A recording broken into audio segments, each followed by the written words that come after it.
2 suitcases, a dusty back road, 2 elderly people standing in the heat with nowhere to go and their own children's car already disappearing into the distance. 3 selfish children drove their own parents out to a back road in the middle of nowhere, set their suitcases on the ground, and told them they were no longer welcome in their own home. "You've cost us enough," the oldest said, and he didn't even get out of the car to say it. Then they drove away without looking back. But those 3 greedy children had absolutely no idea that the 2 old people they just dumped on that road were sitting on a fortune worth $20 million. Before I take you into this story, lean in, because what happens next is the kind of thing people don't believe until it's happened to someone they know. Like this video, subscribe to the channel, and drop your location in the comments. Every country, every city, we want to see the full map of who's here with us today. But here is what made it worse. Letters had been arriving at that house for 4 years. Their own daughter had signed for every single one and told nobody. Now let's go back to Margaret. Margaret didn't sleep the night before it happened. She already knew. 3 weeks earlier she had been standing in the garden at dusk with a watering can when she heard Patricia's voice through the kitchen window.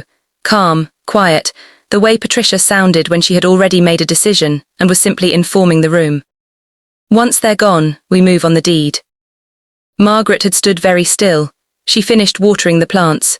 She went inside and washed her hands and said nothing to anyone. Because what do you say to your own children?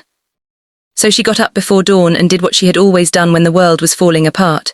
She cooked 2 eggs, careful and quiet, because in this house 2 eggs had become something Patricia could turn into an argument.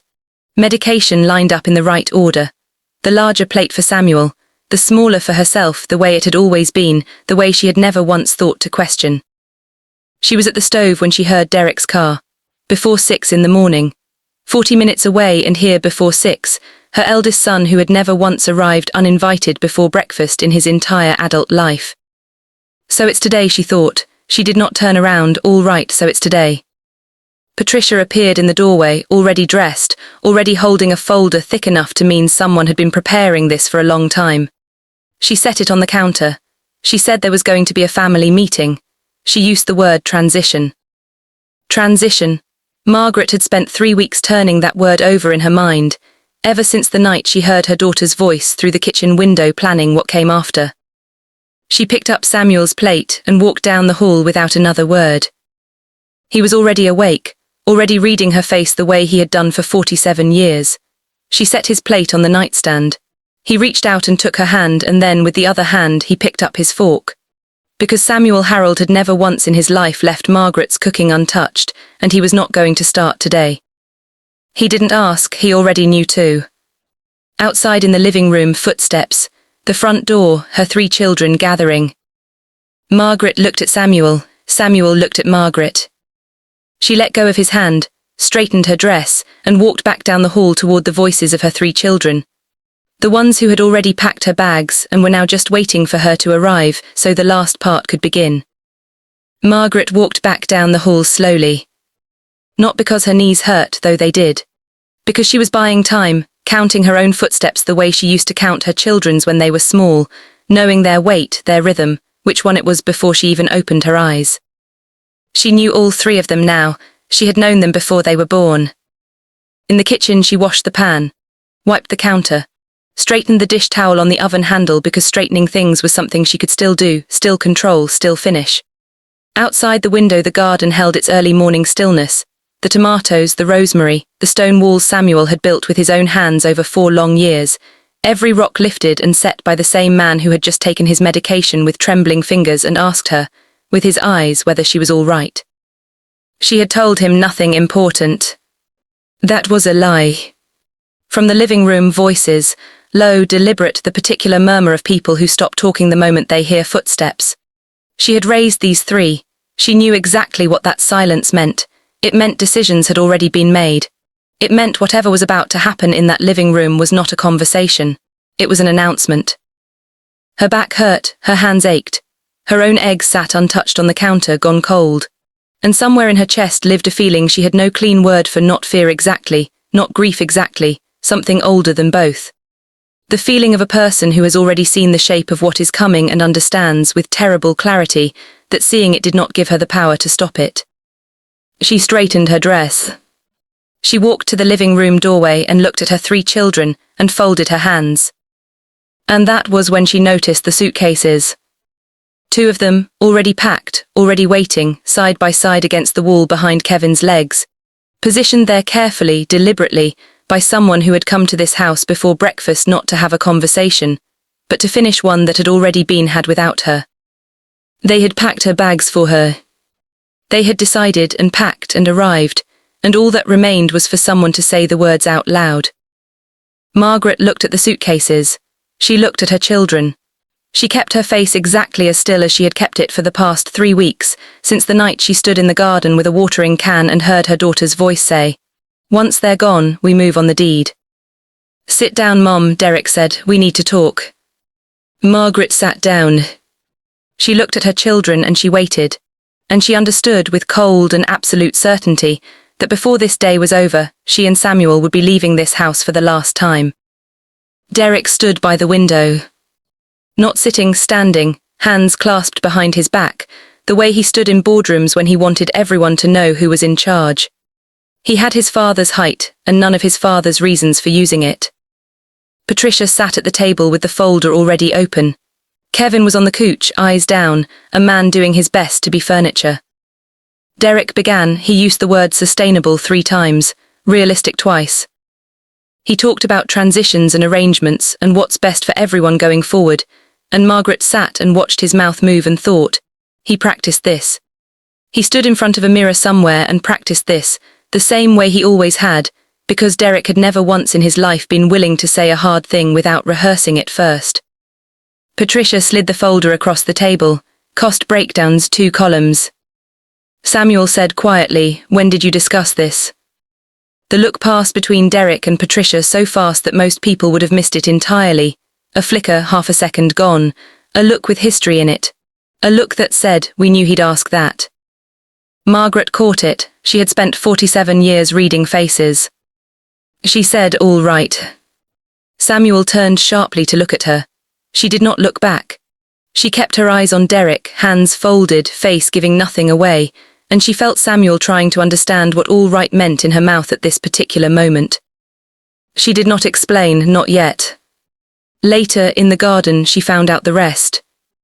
She had her watering can. She was moving along the beds, beside the old blue door frame Samuel had saved from the original build, weathered and stripped, leaning against the south wall like a kept promise, when the kitchen window slid open. Patricia's voice, then Kevin's. "Not the house, not just the house. Once the deed transfers, we deal with the estate accounts.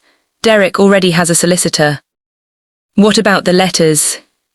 A pause. Patricia's voice dropped slightly, not from guilt, Margaret realized, from habit. The habit of someone accustomed to handling things other people weren't supposed to know about. "The letters are handled, have been for 3 years. Margaret stood very still. 3 years. Whatever those letters contained, Patricia had been managing them, hiding them, controlling them for 3 years. While dropping pharmacy receipts on the counter like accusations, while building her folder, while preparing. Margaret let herself cry, not long, not loudly. Then she watered the plants. She needed to keep her hands steady. Tomorrow, whatever happened, she was going to need steady hands. They had been told it was a facility. Margaret had not believed it. But she had packed carefully the night before, folded everything neatly, closed the clasps, set the bags by the door because whatever was coming, she intended to meet it with her house in order. The drive was 40 minutes, then 50, then longer. She watched the town disappear, watched the roads narrow, watched the last gas station pass and then the last cluster of houses and then nothing, flat open country under an afternoon sun, dust rising from the verge, Patricia's car following close behind. Kevin sat beside her and said nothing. Once something moved across his face, a tightening, a thought he swallowed whole. Then he was blank again. The SUV stopped. No building, no gate, nothing except road and sky and heat and silence. Derek got out, opened the trunk, set the suitcases on the ground with the efficient movements of a man completing a checklist item. Then he stood by the car door and delivered what he had rehearsed. "You've cost us enough. The house needs to move forward. This is best for everyone," in the measured, reasonable tone of a man who had decided in advance he was not the villain. Patricia stayed in her car. She had already said everything that mattered to a solicitor, to a real estate agent, and to a kitchen window she did not know had an audience. Kevin looked at the ground. The SUV pulled away. Patricia followed. The dust rose and settled, and then there was nothing, no engine sound, no movement, just two elderly people on a back road, with the sun pressing down like a hand. Margaret turned to Samuel. His breathing was wrong, too shallow, working too hard. His colour was the grey that had nothing to do with heat. His hand on the suitcase was shaking.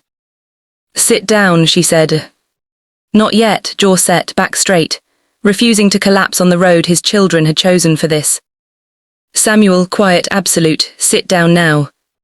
He sat. And as Margaret stood at the edge of that road preparing to flag down passing strangers, she thought about Patricia's voice through the kitchen window. The letters are handled, have been for 3 years, and she understood that whatever those letters contained, her daughter had considered it worth doing this. Worth leaving them here. Worth all of it. Whatever was in those letters had made her children decide that 2 human lives were an acceptable cost. She raised her arm at the empty road. She had no idea yet how right she was. He went down slowly, the way tall things fall, with a dignity that made it worse. Knees first. Margaret was already moving, one hand at his arm, one at his back, gidding him against the suitcase. She knelt beside him on the hot asphalt and looked at his face and felt the bottom drop out of her stomach. His lips were grey, not pale grey. His hands trembled and his breathing came in shallow pulls like a man trying to drink air through a narrow straw. He looked at her with an expression she had never seen in 47 years, not pain, something closer to apology. "Stay still," she said, "don't talk." She stood up and walked to the road's edge and raised her arm. A truck passed, a sedan slowed, her heart lifted, then accelerated away. A van full of someone's ordinary Tuesday, she watched it go. She did not lower her arms. She prayed the only way she had left. No formality, no eloquence, just the stripped-down prayer of a woman with nothing remaining but the request itself. "Please, he needs help, please send someone." The battered pickup slowed before she fully registered it stopping. A young woman got out, late 20s, dark eyes, work scrubs, a lanyard still swinging. She assessed the scene in 2 seconds the way people do when assessment is their profession, and was already moving toward Samuel before Margaret finished exhaling. Pulse check, quick questions, no wasted words. Samuel was in the truck within 3 minutes. She drove to the county hospital without being asked. She stayed. She made phone calls Margaret didn't have numbers for. At some point she appeared in the waiting room and set down water and a sandwich and made nothing of it whatsoever. Margaret looked at this young woman who had stopped when no one else had. "You'll be late for your patients," Margaret said. "My grandmother died alone in a place like this," Grace said. "I don't let that happen twice." Margaret felt something shift, something clenched for months, maybe years, slowly releasing. But then the doctor came through the doors, and his face said what his words hadn't yet, and Margaret stood up and felt the shift reverse, felt everything clench back tighter than before. "He's stable," the doctor said quickly, "but Mrs. Harold, it was very close." Very close. Margaret sat back down. She pressed her hands flat against her knees. She looked at the hospital floor and thought, they left him on a road in the heat knowing his heart. They knew, and they drove away anyway. Grace sat beside her and said nothing. Which was exactly right. The doctor called it a serious cardiac event. Not a full heart attack, close enough that the distinction felt thin and unconvincing. Samuel needed rest, medication adjustment, monitoring, time. The nurse at the desk asked if there was family to contact. Margaret looked at the form. "There's no one," she said. Elijah arrived 2 hours later in sawdust-covered clothes. Grace had called him brief, quiet, the conversation of 2 people who had learned to say necessary things without ceremony. He walked in carrying the smell of his workshop, a big unhurried man with careful hands, and he sat across from Margaret and listened to everything without interrupting once. When she finished, he was quiet for a moment. "We have a spare room," he said. "Small but clean, there's a window." That was all. The clapboard house sat where the road went quiet, white paint, a porch with 2 chairs, a garden Grace had started and not quite finished. Routines formed without negotiation, the way they do in decent houses. Margaret made breakfast, Grace brought tea before her shift. Elijah and Samuel talked woodgrain and weather on the porch each evening, conversations that asked nothing of either man but quietly built something solid between them. Samuel's colour came back. He ate full plates. One evening he said something that made Elijah laugh, and then Samuel laughed too, a real laugh, unguarded, the laugh of a man who had forgotten he still had one. Margaret turned from the stove and felt her eyes go warm. She stood in Grace's kitchen one afternoon, teaching her mother's cornbread recipe, and thought, this is what a kitchen is supposed to feel like. But that night at 2 a.m. she woke to a sound. Samuel was sitting up in bed, one hand pressed to his chest, breathing in the shallow, effortful way she knew too well. She was beside him before she was fully awake, hand on his back, counting his breaths, watching his face. His eyes found hers and she saw the fear in them, the real fear, and she held his gaze and kept her own face steady and calm even as her heart hammered, because she could not let him see what she was feeling. Not now, he needed calm, she would be calm. 20 minutes later his breathing steadied. He lay back, he held her hand and closed his eyes. Margaret sat beside him in the dark and did not sleep again. She thought they knew his heart, they stood on that road and they knew. She thought there has to be a reason, something worth doing this for. 6 days later, a young lawyer knocked on the door. And Margaret found out what it was. He was young, neat dark suit, briefcase held with both hands. He knocked on a Wednesday morning and asked politely whether Samuel Harold lived here. Margaret looked at him. Come in, she said. He had been trying to reach Samuel for nearly 4 years. Certified letters, delivery confirmation, every one signed for at the farmhouse address. He had traced Samuel through hospital admission records and driven 2 counties. He was sorry it had taken this long. Samuel's uncle, Josiah Harold, had died 4.5 years ago. The estate passed to the closest surviving male relative, 12 commercial rental properties across 2 counties, liquid assets totaling just over $20 million. Then the lawyer said the thing that stopped the room completely. There was a claim deadline, Mrs. Harold. If we hadn't located Mr. Harold within the next 11 days, the estate would have been dissolved into a charitable trust. Permanently. Whoever was managing your correspondence was aware of this deadline. It was printed on every letter. The kitchen was absolutely silent. Margaret sat with soil on her hands and looked at the table. Patricia, who sorted the mail before anyone else was up. Patricia, who kept binder clips and meticulous columns of household expenses. Patricia, who had looked her in the eye and said, "Junk, I threw it out." The pharmacy receipts on the counter, the folder, the road. All of it, every performance of burden, every lecture, every carefully calculated cruelty, had never been about cost. It had been a clock. Patricia had been running out a clock, removing them from the house before the deadline, making sure Samuel never saw a letter, never knew to claim what was his, and the road, the abandonment, the heat that had been the final move. Get them gone with 11 days remaining and let the estate dissolve. $20 million. Patricia had tried to let $20 million dissolve rather than let her father have it. Margaret wiped her hands slowly on her apron. She looked at the lawyer. "What do we need to do?" she said, "and how quickly can we do it?" She waited until after dinner. Dishes cleared, Grace's hands around her tea, Elijah at rest, Samuel watching the evening leave the garden the way it did this time of year, slowly, reluctantly, in degrees. Margaret folded her hands on the table. "I want to build something," she said. "Not a facility." She was precise about this from the first sentence. Not clipboards and fluorescent hallways and the smell she still could not get out of her memory from the 2 weeks she had spent in one during Samuel's hospital stay. A home, a real one. She told them about Walter, 70s, former church pianist, hands that still moved in his lap playing songs on his own knees because there was no keyboard and hadn't been for 2 years.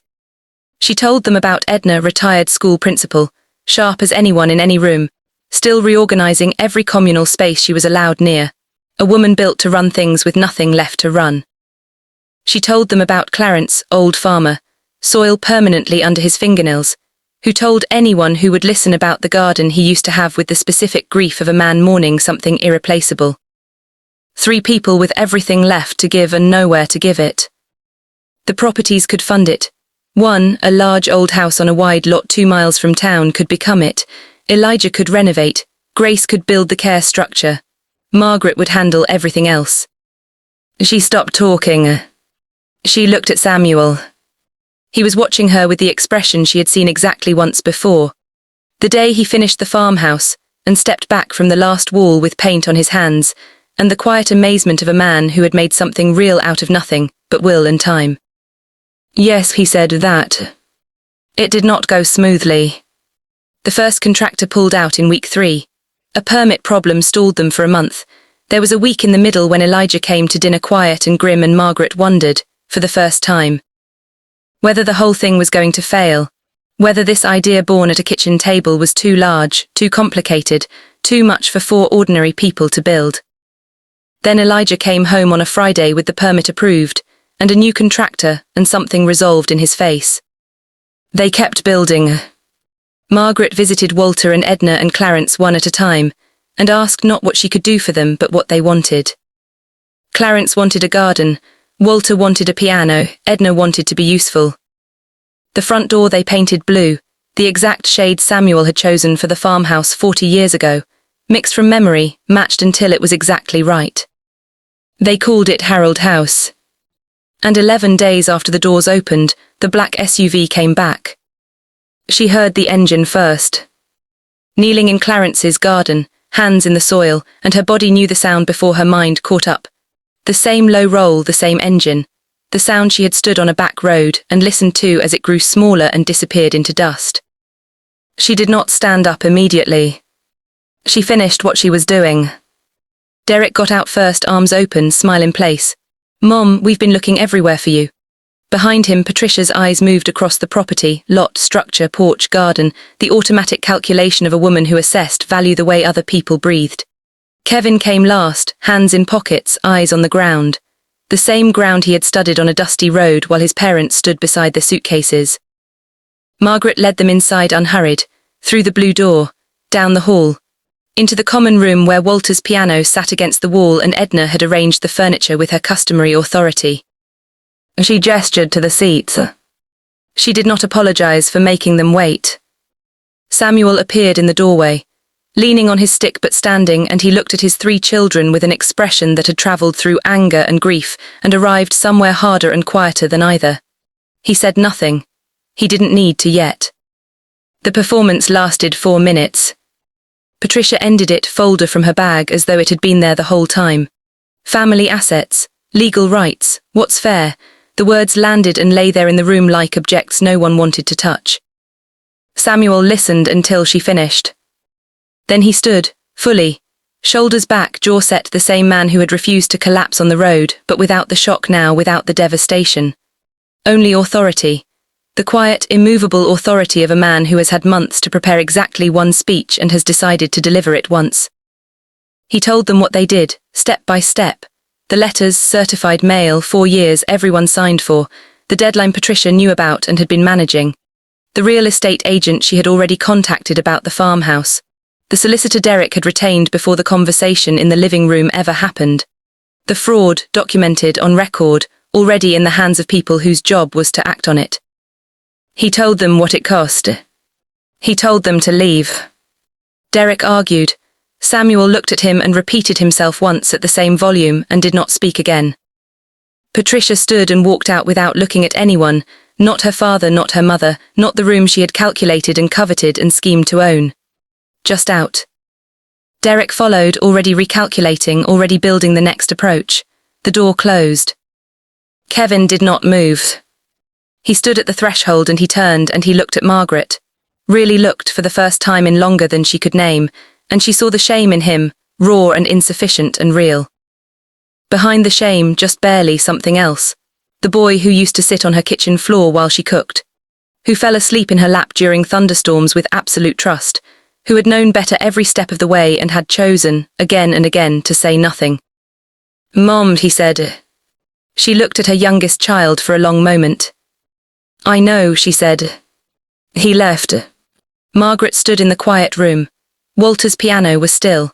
The garden was visible through the window, Clarence's tomatoes, the lemon tree, the blue door standing open in the afternoon light. She had built this. With $20 million her daughter had tried to steal and 11 days to spare, and 4 people who showed up and kept showing up, she had built this. She sat down in the chair by the window, and she let herself feel the full weight of it, the grief and the relief, and the strange, solid satisfaction of a person who has lost something enormous and built something better with the rubble. Outside, the SUV started. She listened to it leave. This time she was not standing on a road. It was a Tuesday, late autumn. The light through the window thin and gold, lying across the bed in a long quiet stripe the way it only does that time of year. Samuel had asked weeks earlier to have his bed moved closer to the window.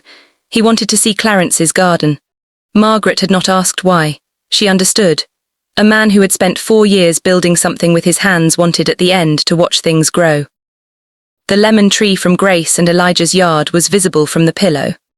It had taken to the soil here better than the old ground, the way transplanted things sometimes do, as though they had been waiting for the right place. Margaret held his hand. Downstairs the house breathed around them, Walter playing in the common room something soft, a hymn worn smooth by repetition. Edna's voice carrying its familiar authority down the hall. Clarence outside, talking to his tomatoes in the quiet running conversation that the tomatoes, by all appearances, found agreeable. Grace in the doorway, still in her morning scrubs, not coming in or leaving. Elijah downstairs, everyone exactly where they needed to be. Samuel did not speak at the end. He didn't need to. 47 years had said everything. Every early morning and difficult year and quiet evening, every plate set on a nightstand, every hand taken without asking, every long look across a room that carried more than words ever managed. He held her hand, he watched the lemon tree. The light moved slowly across the bed. Margaret held on until she didn't need to anymore. The will was read in a quiet office. $1 to each child, and a letter. I built a house for you once, stone by stone with my own hands. You took it. That was your choice. But I built another house after that, and this one I built for the people who deserved it. You cannot take what you were never willing to earn. The remainder went to Harold House, to Margaret, to Grace and Elijah, the strangers who had stopped on a road and become the family his children had refused to be. Margaret lived 6 more years. Full years, she tended the garden. She taught Grace every recipe she knew, the cornbread, her mother's bread, the soup Samuel had asked for every winter for 4 decades. She argued with Edna every week about household management and treasured every argument. She watched Harold House grow, a second property, a community garden, a name that meant something in the town. She watched Walter play. She watched Clarence's garden become something extraordinary. She watched Grace and Elijah's children run through the Harold House yard on summer afternoons, and she thought, this is what I was for. This, all of it was for this. When she died, she left everything to Harold House and a letter read aloud in the same quiet office. To the same gathered people, Grace and Elijah, Walter and Edna and Clarence, the staff, the residents, the community that had grown around the house like vines around a trellis. What you build for strangers who become family is worth more than what you inherit from family who became strangers. Build for each other, that is all I know. They did. They always did.